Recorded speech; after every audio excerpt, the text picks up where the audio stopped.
राधे राधे मेरे प्यारे भाइयों बहनों माताओं व बंधुओं, संस्कार की बातें चैनल में आपका स्वागत है। बंधुओं, आज गुरुवार के दिन मैं आपको सुनाने जा रही हूँ भगवान विष्णु की कथा। बंधुओं, गुरुवार बैसाख का महीना दोनों ही भगवान विष्णु को अति प्रिय है। जो मनुष्य भी आज बैसाख मास में गुरुवार के दिन भगवान विष्णु की इस कथा को सुनेंगे, भगवान विष्णु उनकी हर मनोवांछित इच्छा शीघ्र पूरी करेंगे। बंधुओं, सच्चे मन, एकाग्र चित्त और प्रेम भाव से कथा को सुनना, ताकि भगवान श्री विष्णु आपसे प्रसन्न होकर आपकी हर मनोकामना शीघ्र पूरी करें। बंधुओं, यदि आपने हमारे YouTube चैनल संस्कार की बातें अब तक सब्सक्राइब नहीं किया तो जरूर करें और बेल आइकन दबाना ना भूलें, ताकि आपको हमारी आने वाली सभी वीडियोस की जानकारी सबसे पहले हो सके।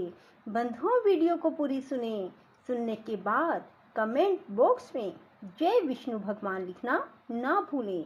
बोलो विष्णु भगवान की जय हो। भीष्म जी ने पूछा, विप्रवर, मनुष्य को भी देवत्व, सुख, राज्य, धन, यश, विजय, भोग, आरोग्य, आयु, विद्या, लक्ष्मी, पुत्र, बंधु वर्ग एवं सब प्रकार के मंगल की प्राप्ति कैसे हो सकती है, यह बताने की कृपा करें। पुलस्त्य जी ने कहा, राजन, इस पृथ्वी पर ब्राह्मण सदा ही विद्या आदि गुणों से युक्त और श्री संपन्न होता है। तीनों लोकों और प्रत्येक युग में ब्राह्मण देवता नित्य पवित्र माने गए हैं। ब्राह्मण देवताओं का भी देवता है। संसार में उसके समान कोई दूसरा नहीं है। वह साक्षात धर्म की मूर्ति है और इस पृथ्वी पर सबको मोक्ष प्रदान करने वाला है। ब्राह्मण सब लोगों का गुरु, पूज्य और तीर्थ स्वरूप मनुष्य है। ब्रह्मा जी ने उसे सब देवताओं का आश्रय बताया है। पूर्व काल में नारद जी ने इसी विषय को ब्रह्मा जी से इस प्रकार पूछा था, ब्राह्मण किसकी पूजा करने पर भगवान लक्ष्मीपति प्रसन्न होते हैं? ब्रह्मा जी बोले, जिस पर ब्राह्मण प्रसन्न होते हैं उस पर भगवान विष्णु भी प्रसन्न हो जाते हैं। अतः ब्राह्मण की सेवा करने वाला मनुष्य पर ब्रह्म परमात्मा को प्राप्त होता है। ब्राह्मण के शरीर में सदा ही श्री विष्णु का निवास है, जो दान, मान और सेवा आदि के द्वारा प्रतिदिन ब्राह्मणों की पूजा करता है। उसके द्वारा मानो शास्त्रीय विधि के अनुसार उत्तम दक्षिणा से युक्त 100 यज्ञों का अनुष्ठान हो जाता है। जिसके घर पर आया हुआ विद्वान ब्राह्मण निराश नहीं लौटता, उसके संपूर्ण पापों का नाश हो जाता है। वह अक्षय स्वर्ग को प्राप्त होता है। पवित्र देश काल में सुपात्र ब्राह्मण को जो धन दान किया जाता है उसे अक्षय जानना चाहिए। वह जन्म जन्मांतरों में भी फल देता रहता है। ब्राह्मणों की पूजा करने वाला मनुष्य कभी दरिद्र, दुखी और रोगी नहीं होता। जिस घर के आंगन में ब्राह्मणों की चरण धूलि पड़ने से पवित्र एवं शुद्ध होते रहते हैं, वे पुण्य क्षेत्र के समान हैं। उन्हें यज्ञ कर्म के लिए श्रेष्ठ माना गया है।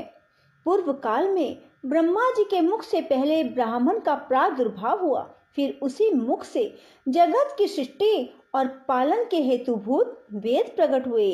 विधाता ने समस्त लोकों की पूजा ग्रहण करने के लिए, समस्त यज्ञों के अनुष्ठान के लिए ब्राह्मण के ही मुख में वेदों को समर्पित किया।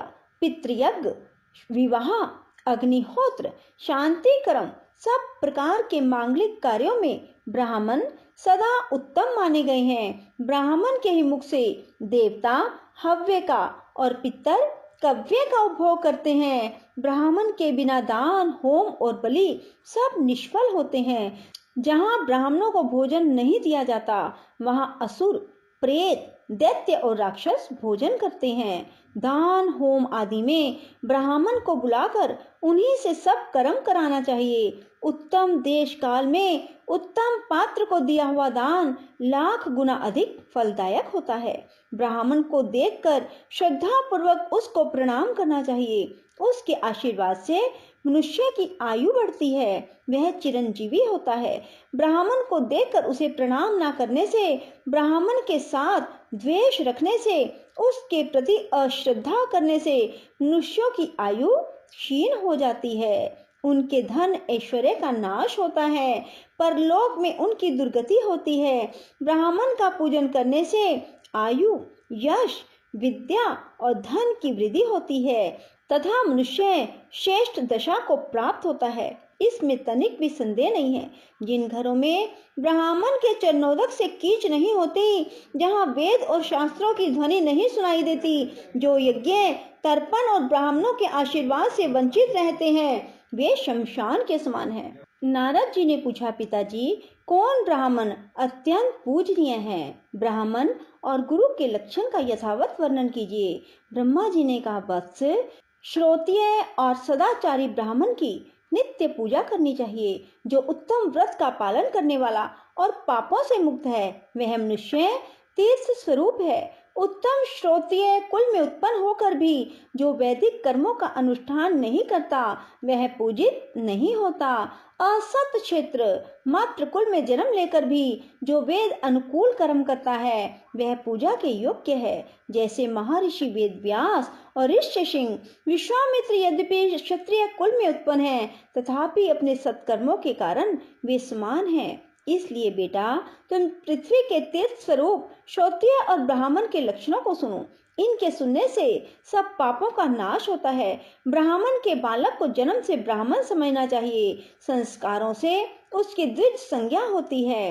विद्या पढ़ने से वह विप्र नाम धारण करता है। इस प्रकार जन्म, संस्कार और विद्या, इन तीनों से युक्त होना क्षत्रिय का लक्षण है। जो विद्या, मंत्र, वेदों से शुद्ध होकर तीर्थ स्नान आदि के कारण भी पवित्र हो गया है, वह ब्राह्मण परम पूजनीय माना गया है। जो सदा भगवान श्री नारायण में भक्ति रखता है, जिसका अंतःकरण शुद्ध है, जिसने अपनी इंद्रियों और क्रोध को जीत लिया है, जो सब लोगों के प्रति समान भाव रखता है, जिसके हृदय में गुरु, देवता, अतिथि के प्रति भक्ति है, जो माता पिता की सेवा में लगा रहता है, जिसका मन प्राय स्त्री में कभी सुख का अनुभव नहीं करता, जो सदा पुराणों की कथा कहता है और धार्मिक उपाख्यानों का प्रसार करता है, उस ब्राह्मण के दर्शन से प्रतिदिन अश्वमेध आदि यज्ञों का फल प्राप्त होता है। जो प्रतिदिन स्नान, ब्राह्मणों का पूजन, नाना प्रकार के व्रतों का अनुष्ठान करने से पवित्र हो गया है,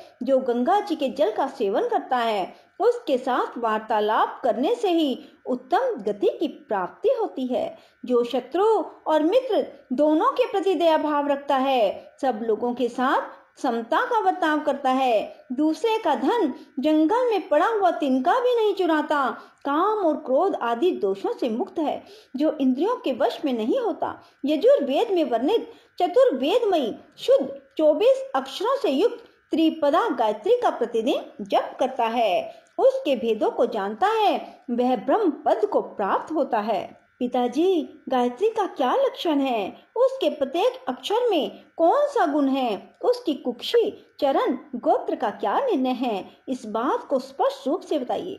ब्रह्मा जी बोले, वत्स, गायत्री मंत्र का छंद गायत्री और देवता सविता निश्चित किए गए हैं। गायत्री देवी का वर्ण शुक्ल, मुख अग्नि और ऋषि विश्वामित्र है। ब्रह्मा जी उनके मस्तक स्थानीय है, उनकी शिखा रुद्र और हृदय श्री विष्णु है। उनका उपनयन कर्म में विनियोग होता है। गायत्री देवी सांख्यायन गोत्र में उत्पन्न हुई है। तीनों लोक उनके 3 चरण हैं।